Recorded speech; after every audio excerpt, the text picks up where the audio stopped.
പേര് സെബാസ്റ്റ്യന്. കോഴിക്കോട് ജില്ലയിലാണ് ഞാൻ. കോഴിക്കോട് ജില്ലയിലെ കൂടരഞ്ഞി ഇടവകയിലാണ് എൻ്റെ വീട്. കഴിഞ്ഞ ഓഗസ്റ്റ് 16 ഞാൻ ഈ കൃപാസനത്തിൽ വരാനിടയുണ്ടായി. എൻ്റെ ഭാര്യയ്ക്ക് ക്യാൻസർ എന്ന രോഗം പിടിപെട്ട് ആകെ വിഷമത്തിലായ ഞാനും കുടുംബമൊക്കെ വിഷമത്തിലായിരിക്കുമ്പോൾ മാതാവിൻ്റെ അടുത്ത് ഇവിടെ ഒത്തിരി വിഷമത്തിലൂടെ ഞാനിവിടെ വരുന്നത്. അപ്പോൾ ആദ്യം വരുന്നവർക്ക് അച്ഛനെ ഒന്നും കാണാൻ പറ്റിയില്ല എന്നൊക്കെയാണ് ഞാൻ കേട്ടിരുന്നത്. അന്ന് ഇവിടെ ഭയങ്കര തിരക്കൊക്കെ ആയിരുന്നു. എന്തോ മാതാവിനെ ഒത്തിരി എനിക്ക് അച്ഛനെ കാണാൻ എനിക്ക് ഭാഗ്യം തരണേന്ന് പറഞ്ഞ് ഞാൻ ഒത്തിരി വിഷമിച്ച് പ്രാർത്ഥിച്ചു. അന്ന് തന്നെ അച്ഛനെ കാണാനും എനിക്ക് സാധിച്ചു. അതുപോലെ തന്നെ അച്ഛന് എൻ്റെ ഭാര്യയുടെ ആ ഫോട്ടോ ഞാൻ കൊണ്ടുവന്നിട്ടുണ്ടായിരുന്നു. പിന്നെ ആ ഡോക്ടർമാരുടെ ആ റിപ്പോർട്ടുകളൊക്കെ രോഗത്തിൻ്റെ റിപ്പോർട്ടൊക്കെ കൊണ്ടുവന്നിട്ടുണ്ടായിരുന്നു. അച്ഛനത് കുരിശ് വെച്ച് എൻ്റെ മുട്ടി നിർത്തി പ്രാർത്ഥിച്ചു. ആ ഫോട്ടോ എല്ലാം മാതാവിൻ്റെ മുമ്പിലും ഈശോയുടെ മുമ്പിലൊക്കെ പ്രാർത്ഥിച്ചു കഴിഞ്ഞപ്പം എനിക്ക് വലിയ ആശ്വാസം ഉണ്ടായി. ഏതായാലും മാതാവ് ഇവിടെ വന്നതല്ലേ, എന്നെ വെറും കൈയോടെ പറഞ്ഞയക്കുകയില്ല എന്ന് ഞാൻ പൂർണ്ണമായി തന്നെ വിശ്വസിച്ചു. അതിനുശേഷം പിന്നെ ഹീമോ ചെയ്യാൻ തുടങ്ങി. കാശുരൂപം അച്ഛനെ തന്നു വിട്ടിരുന്നു. ആ കാശുരൂപം ഞാൻ അവളുടെ കഴുത്തിലിട്ടു. പിന്നെ ഉടമ്പടി തൈലം ഉണ്ടായിരുന്നു. ഉടമ്പടി തൈലം എൻ്റെ അനിയന് ഇത് മൂന്നാല് പ്രാവശ്യം ഇവിടെ വന്ന് ഉടമ്പടി എടുത്തിട്ടുണ്ട്.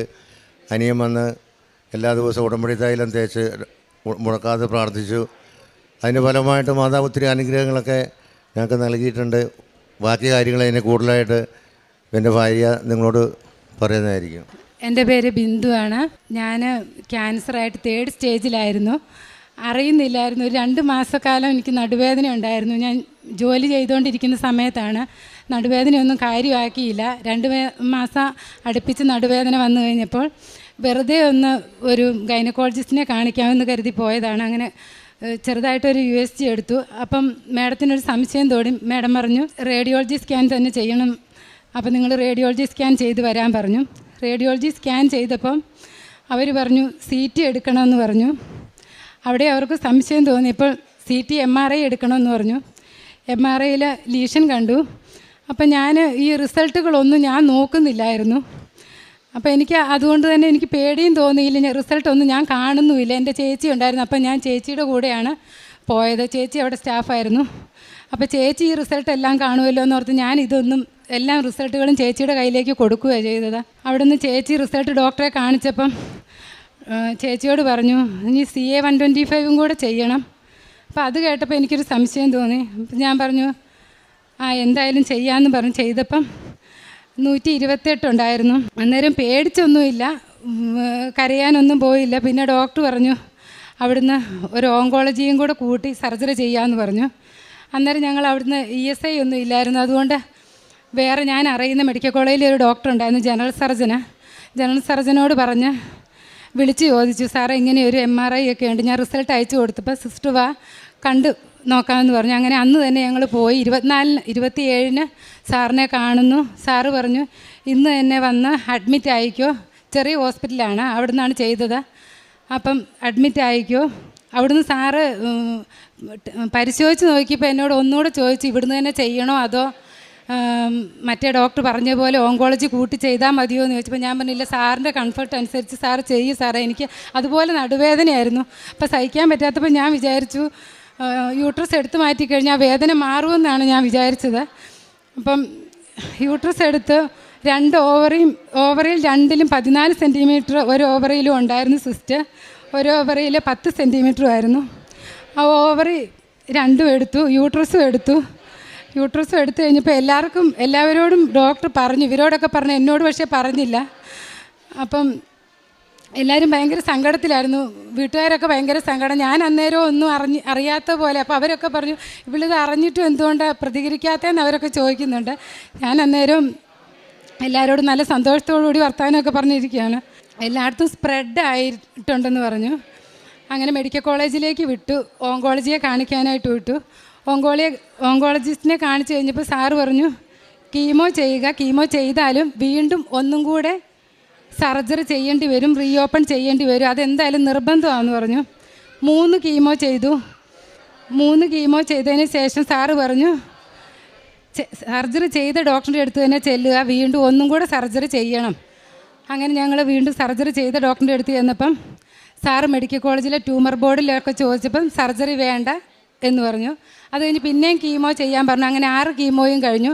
6ാമത്തെ കീമോ കഴിഞ്ഞപ്പോഴും ഓങ്കോളജിസ്റ്റ് പറഞ്ഞു എന്തായാലും സർജറി തന്നെ വേണം. അപ്പം ഇനിയും വീണ്ടും നിങ്ങൾ സർജറി ചെയ്ത ഡോക്ടറുടെ അടുത്ത് തന്നെ പോകാൻ പറഞ്ഞു. അവിടെ ചെന്നപ്പം ഡോക്ടർ പറഞ്ഞു MRI എടുത്തിട്ട് വാ, CA-125 ചെയ്യാൻ പറഞ്ഞു. 2ാമത് CA-125 ചെയ്തപ്പം 38 3ാമത് ചെയ്ത് കഴിഞ്ഞപ്പം 7.8 ആയി.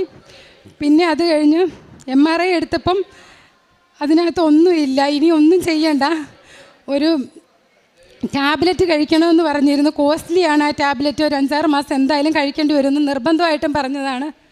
ഓങ്കോളജിസ്റ്റിന് റിസൾട്ട് കാണിച്ചപ്പോൾ ഇനി ടാബ്ലറ്റും വേണ്ട,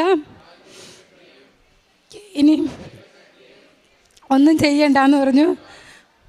എല്ലാ മാസവും വന്ന് ഫോളോ അപ്പ് ചെയ്താൽ മതി. ഹസ്ബൻഡും അനിയനും ഉടമ്പടി തൈലം തേച്ച് നെറ്റിയിലും കാലിലും വയറ്റിലും എല്ലാം പുരട്ടുമായിരുന്നു.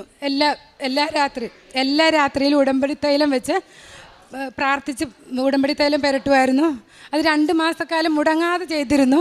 അങ്ങനെ മാതാവിൻ്റെ പ്രത്യേക അനുഗ്രഹം കൊണ്ട് ഇന്ന് എനിക്ക് ക്യാൻസർ എന്ന രോഗമില്ല. ഇനി ഒരു ഗുളികയും കഴിക്കണ്ട എന്നാണ് പറഞ്ഞത്. മാതാവിനെ ഈശോയ്ക്ക് 1000 നന്ദി പറയാനായിട്ടാണ്. ഇപ്പം 5 മാസമായുള്ളൂ. ഇനി ഒരു മരുന്നും കഴിക്കണ്ടെന്നാണ് പറഞ്ഞത്. എല്ലാ മാസവും ഫോളോ അപ്പ് ചെയ്താൽ മതി. ഉടമ്പടി ധ്യാനങ്ങൾ കേൾക്കുമായിരുന്നു അച്ഛൻ്റെ. പിന്നെ അച്ഛൻ്റെ ടോക്ക് കേൾക്കുമായിരുന്നു. എനിക്ക് അധികമൊന്നും അങ്ങനെ പറ്റിയില്ലെങ്കിലും എല്ലാവരും വീട്ടുകാരൊക്കെ ഒത്തിരി പേര് സഹകരിക്കുമായിരുന്നു. അപ്പോൾ അവരെല്ലാം പറയും നീ തലയണയുടെ അടുത്ത് വെച്ച് വെറുതെ കേട്ടിരുന്നാൽ മാത്രം മതി. അങ്ങനെ ഞാൻ വെറുതെ കേട്ടിരിക്കുകയുള്ളൂ. ഇവർ പ്രാർത്ഥിക്കുമ്പോഴും ഞാൻ വെറുതെ കേട്ടിരിക്കാനേ എനിക്ക് പറ്റുന്നുള്ളായിരുന്നു. കീമോ ചെയ്യുമ്പോൾ ക്ഷീണമാകുമ്പോൾ അപ്പോൾ അതെല്ലാം കേട്ടിരിക്കുമായിരുന്നു. ഞാൻ ഉടമ്പടി പ്രാർത്ഥനകൾ ചെല്ലുമ്പോൾ കിടന്നുകൊണ്ടാണേലും കൂടുമായിരുന്നു. ഞാനിവിടുന്ന് കൃപാസനം പത്രം കൊണ്ടുവന്ന് പുറത്ത് പൊതുവെ എല്ലായിടത്തും കൊണ്ട് കൊടുക്കുമായിരുന്നു. പിന്നെ ചെറിയ കൊച്ചു ഓരോ പ്രേക്ഷിത പ്രവർത്തനങ്ങൾ ചെയ്യാറുണ്ട്. പിന്നെ മാതാവിനോട് നന്നായിട്ടിരുന്ന് പ്രാർത്ഥിക്കാറുണ്ടായിരുന്നു. ഈ അസുഖം മാറിക്കഴിഞ്ഞാൽ ഇവിടെ വന്ന് സാക്ഷി ഞാൻ പറയുമെന്ന് മാതാവിന് വാക്ക് കൊടുത്തിട്ടുണ്ടായിരുന്നു. ഞങ്ങളെ അനുഗ്രഹിച്ച ഈശോയ്ക്കും മാതാവിനും നന്ദി പറഞ്ഞാൽ തീരാത്ത അത്രയും നന്ദിയാണ് ഞങ്ങളോട് കാണിച്ച ഈശോയ്ക്കും മാതാവിന് നന്ദി.